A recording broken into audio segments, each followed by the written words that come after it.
Hello and welcome back to the Stronghold. I'm the Magi and welcome to MidWeek Magic, where I want you to grow your collection by winning 2 free rare or better ICRs each and every week. This week's Tarkir Dragonstorm Brawl Builder Challenge is, well, frankly just that. Tarkir Dragonstorm brings some unique challenges to this concept, so we're going to spend some time talking about those. And more importantly, how to get through this midweek magic with some wild cards intact.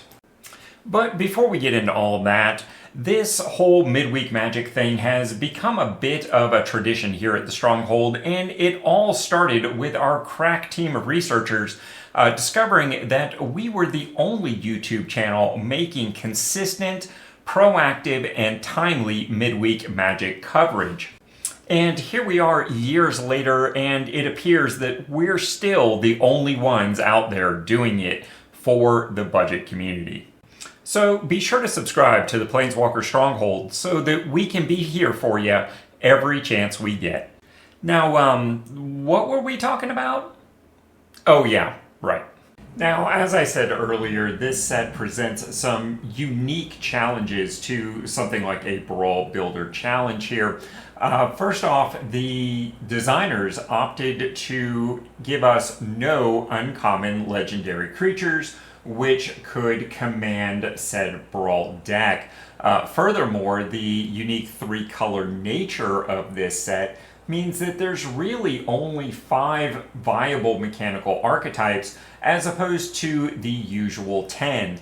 And when we combine these, that means we're really, as budget players, best to narrow our scope to the legendary creatures from those 5 archetypes that are also presented within the jump-in packs, because those legendary rares will be slightly more prevalent in the average collection than the ones which are not. Please note that the Eshki Dragonclaw, aka the Teamer Legendary Representative, was left out of that jump-in subset, but to be honest, I'm okay with that decision, because honestly, mechanically, Eshki feels as much Jeskai, if not more so, than she does Teamer. So I don't think it's a real great loss as far as a Brawl commander that we'd want to mess with this week. Now, the rough part about converting such a synergy-centric set over to a Brawl deck is that no matter how hard you scour the set, you're probably only going to end up with 20 to 30 playable cards, lands notwithstanding. Mostly due to the singleton nature of the Brawl format. There's only so many cards, for instance, that fit in the Mardu. So we are really going to have to shake out the couch cushions on this one. And one way we can do that is by looking at the Alchemy format. One card from the most recent Alchemy release that I believe everyone should go ahead and craft. And hey, if you're playing a multicolor deck, now is the time to do it. Desert Cenote is maybe the best rare dual land as far as flexibility that's ever been made available on Arena, arguably in Magic altogether, but we won't go there altogether. Even if you plan to play 0 Alchemy games over the next 1.5 to 2 years, this single copy should be in your Brawl collection if for no other reason. And no matter what clan you're leaning towards for this particular event or future events, with the 9 cards from your free Alchemy packs on release, you are bound to have picked up something for your deck. Waystone's Guidance, for instance, fits remarkably well into Mardu, and if you played the Midweek Magic recently into the future, you saw just how explosively degenerate that deck could be. And if you're looking for even more ways to get your card count up for this week's Brawl event, don't forget to check out my Brawl Stars list over on Aetherhub. It's chock full of cards that should not only be in your collection, but should probably go in every single Brawl deck you ever build. They're great investment pieces. And of course, don't forget the original Khans of Tarkir is a very real set right here on Arena, having been released back in December 2023 as a card-for-card reprint of the paper set. So if you've been around for a while, you might have some cards that fit in with your clan perfectly, or if you browse particularly the lower level rarities, you might find something worth crafting for your Brawl deck. For this week's Focus deck, the fine acolytes over on my Patreon have selected Zurgo, Thunder's Decree, to lead a Mardu-style Brawl deck. And like I said, the actual Tarkir Dragonstorm will probably only provide half a deck or maybe less. So I recommend searching for the keywords Warrior, Coward, and Goblins in your collection and add cards that seem to fit the theme. Alright, so when I really got serious about shaking out the couch cushions on this one, I found a number of really good things, at least in my collection. So your results and collection will vary. Please be cautious in how much you craft for a deck like this, because to be perfectly honest, a lot of these Brawl Builder challenge decks never get played again after MidWeek Magic goes off. So don't invest more into it than you're likely to get out of it. That is your 2 rare or better ICRs.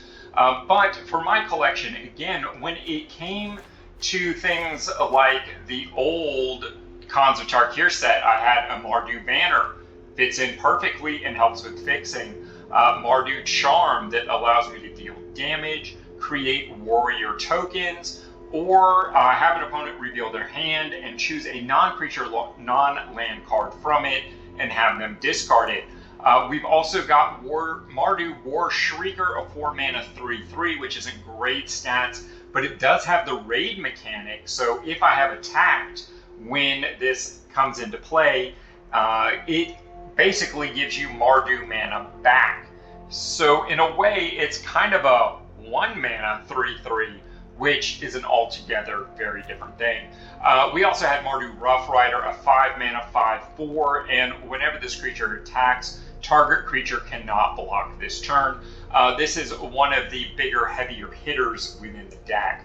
A lot of this is built around smaller tokens, particularly the mobilized warrior tokens.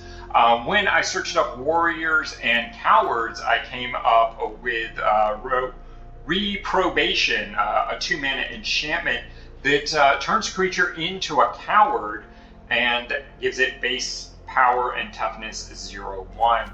Intimidator is one of the main warrior cards. It puts a static ability into the game. Cowards cannot block warriors, and a large chunk of our deck is in fact warriors. For 1 mana, you can choose an ability. Target warrior gets +1/+1 and gains trample until end of turn. Remember, you can eliminate probably 1 or more of their cards by declaring it a coward.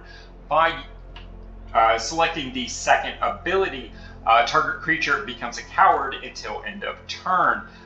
Note that you can activate that more than once, but not more than twice, because you can only select something that hadn't been chosen this turn, unless you have multiple copies of the Intimidator in play. But of course, in Brawl, that's not really a thing. Patchwork Banner, depending upon your board state, you're going to want to choose either warriors or goblins here. Goblin Gang Leader, Trash Master, and the Ogre Battle Driver, all in there from the Arena Monocolor collection for your alchemy decks. You might remember those from when you first started playing and had to do the color challenges and things like that.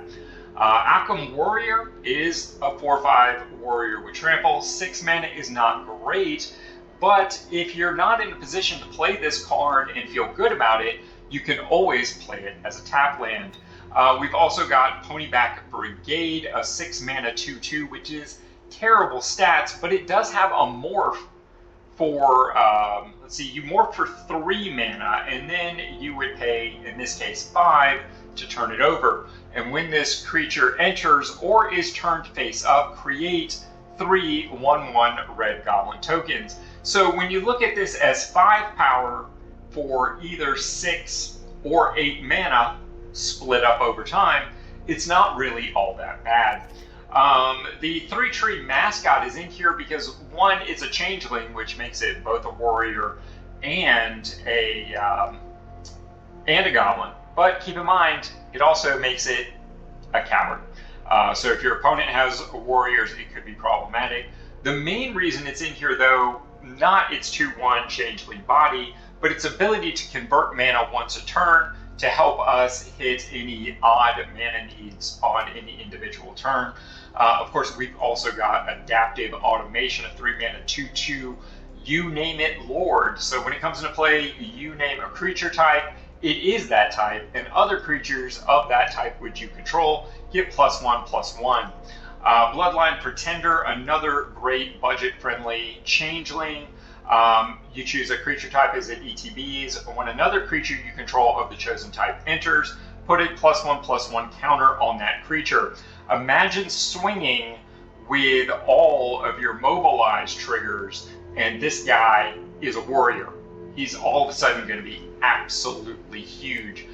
Faceless Agent is a common which does a lot of work. Not only is it a changeling, so he will be either a warrior and or goblin for you, but when he ETBs, he seeks a creature card of the most prevalent creature type in your library.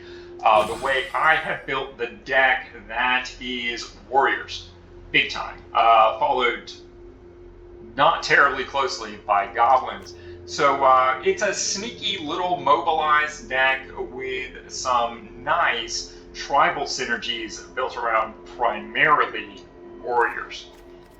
And of course, if you are not inclined to this style of clan deck, or it just doesn't fit your collection, keep in mind that absolutely any legendary creature containing green in its casting cost can be used to lead a big dumb green style brawl deck.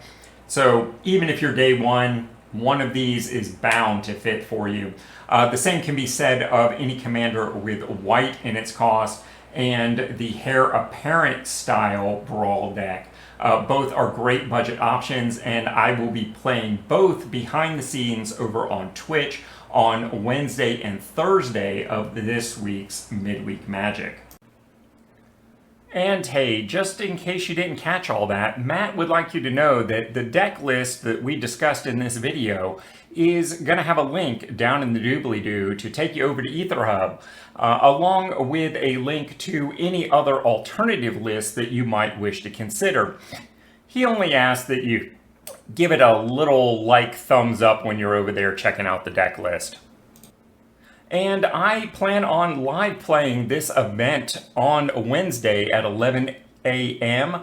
over on my Twitch channel, so definitely stop in and check it out. Because the Stronghold is so much more than just a YouTube channel, and you can find links to all of our other social media outlets in our profile. Because at the end of the day, we're all budget players. And as a community, we're stronger together. So like, comment, subscribe, follow, do all those things to show a little love. It's appreciated more than you know.